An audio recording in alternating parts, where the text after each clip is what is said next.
What's up guys, my name is Ivan Valdovinos, and on this channel I provide tips, tricks, advice, and strategies for your graduate school applications. So if you are new here, consider subscribing.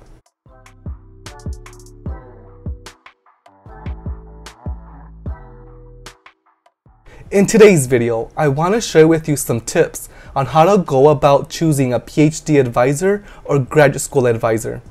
The first thing that I want you to do is go on the school website and look up the program and search faculty. There you will be able to select which faculty you want to learn more about, and when you find someone that catches your interest, click on their link and look at their biography, look at the articles they publish, look at their websites. Sometimes they do publish their CVs. Review the CVs and see what type of work they have conducted and what type of work they have published and what type of conferences they attend, things like that. The reason why this is important in the initial application phase, or even if you do get an interview, is because you want to learn more in depth what this faculty member is an expert in.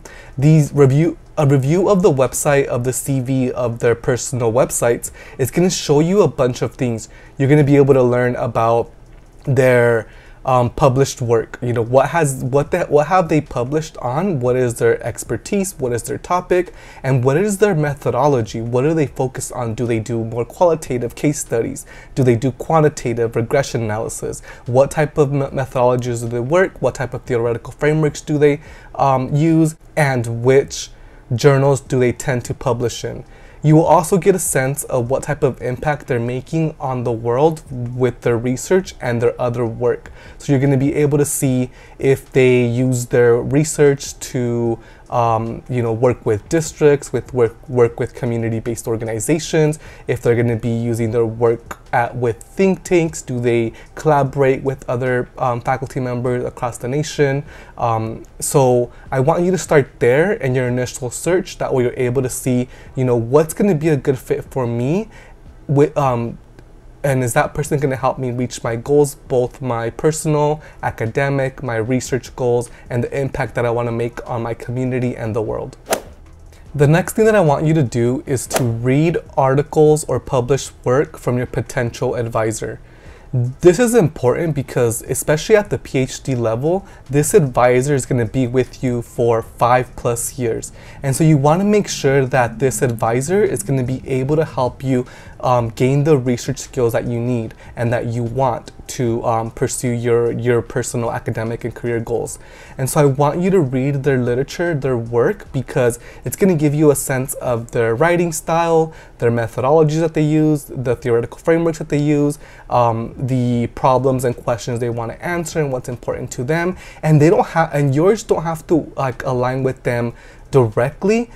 I just want you to find someone that's somewhat in your field, because this person is going to train you and it's going to help you get to where you want to be. And so you want to make sure that they are an expert in your general overview area. That way they're able to help you dig deeper into the questions that you have and the new knowledge you want to create for the field. So this is going to be important. I want you to be able to read these articles, because also if you do get an interview for the program, you can share this information with them. Say like, oh, I enjoyed reading your articles and I learned this, and this, and I think that your work aligns well with my work because you can help me in this area. And so I want you to read the literature because I want you to be well versed in what they're into and how you can use that information to tackle the application process, such as the interview and the statement of purpose. You can incorporate this information in there to show them that you've done your homework, and that you actually care about their work and you're interested in their work and you're interested in them helping you get to where you want to be professionally. The next thing that I want you to do is I want you to speak to some of the current advisees. And so this means that you should reach out to current students who are being advised by your potential advisor, because you want to learn the ins and outs of how this advisor has supported them.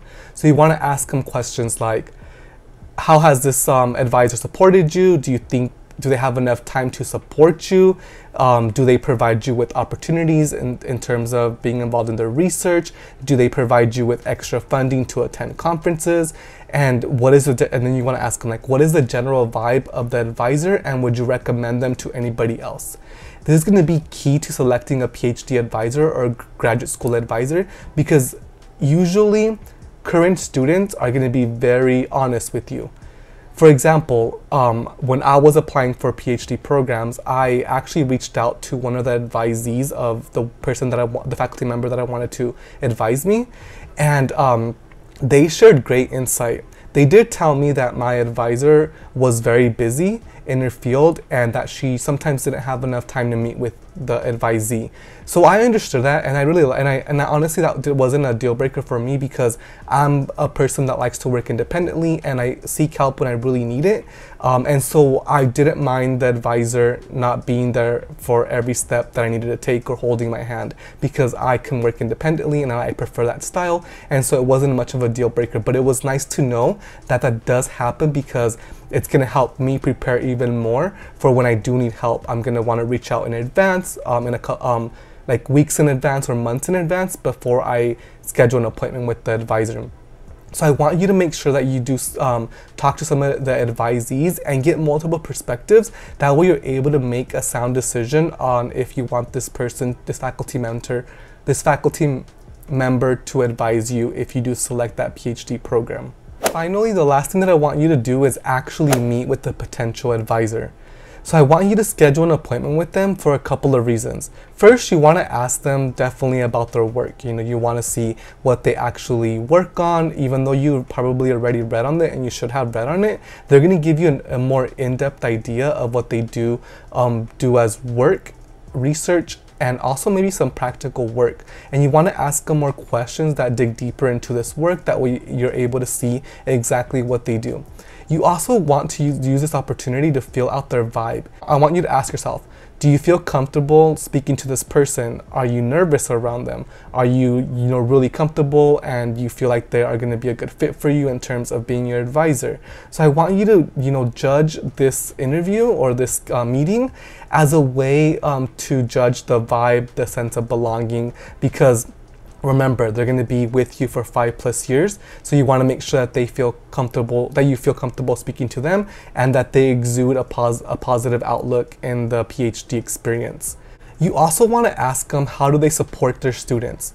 This is a great question because it's going to come right from the advisor. So the advisor might say something like, well, I usually have extra funding, and so I like to give my funding to my students to attend conferences. That's what my advisor did, which is pretty great, because these conferences are great opportunities for you to grow as an academic, as a communicator of research, and so forth. And so because my advisor told me straight up that she does provide her funding to students to attend conference, that was a great plus for me. So I want you to ask your potential advisor, how do you support your students? And ask them to give you some examples of the ways in which they have supported students in the past. That's going to give you a great idea of how that person's going to be able to support you.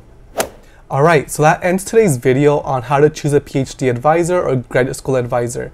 If you learned something new, please give it a like, subscribe, and share, and I will see you in the next video.